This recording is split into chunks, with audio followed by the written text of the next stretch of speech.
Assalamualaikum warahmatullahi wabarakatuh. Selamat pagi teman-teman semua. Perkenalkan, nama saya Tatu Sarifah Maura, program studi Ilmu Komunikasi. Pertama-tama, mari kita panjatkan rasa syukur kita kepada Allah Subhanahu wa Ta'ala, karena kita bisa berkumpul dalam keadaan sehat pada hari ini.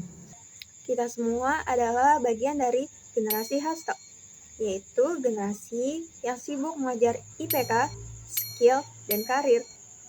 Saya ingin memulai dengan sebuah pertanyaan sederhana. Seberapa sering kalian merasa cemas, stres, atau lelah akibat tugas kuliah, ujian, atau tekanan dari media sosial? Jika kalian pernah mengalaminya, itu wajar. Faktanya, banyak mahasiswa mengalami tekanan mental yang signifikan, terutama di era digital ini.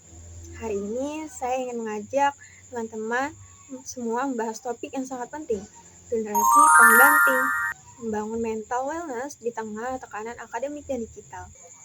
Tujuan kita sederhana, yaitu membuat kesehatan mental menjadi prioritas, bukan hal yang diabaikan. Semoga dari pembahasan hari ini, kita bisa lebih kuat, sehat, dan siap menghadapi tekanan hidup dengan lebih baik.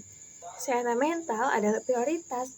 Kesehatan mental bukan sesuatu yang tabu atau memalukan.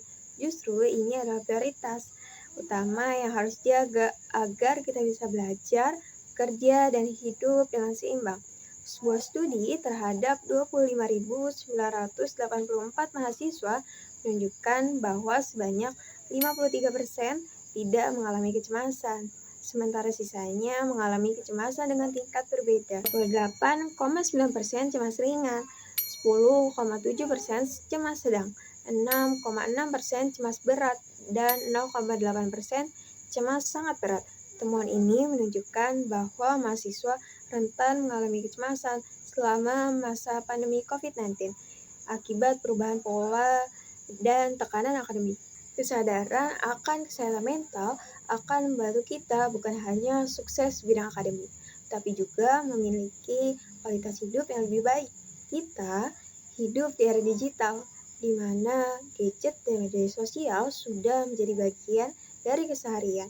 Namun, penggunaannya yang berlebihan bisa berdampak buruk, yaitu adanya gangguan tidur karena cahaya biru layar, stres dan kecemasan akibat perbandingan sosial, dan kelelahan mental karena terlalu banyak informasi. Oleh karena itu, mari kita belajar menggunakan teknologi secara bijak, bukan sekedar scroll tanpa arah. Oke, teman-teman, ada beberapa langkah sederhana yang bisa kita lakukan.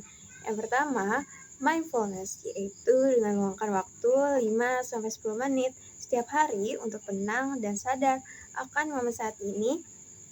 Metode seperti MBSR, Mindfulness Based Stress Reduction, terbukti efektif mengurangi stres, meningkatkan fokus, dan membantu mengelola emosi dengan sehat.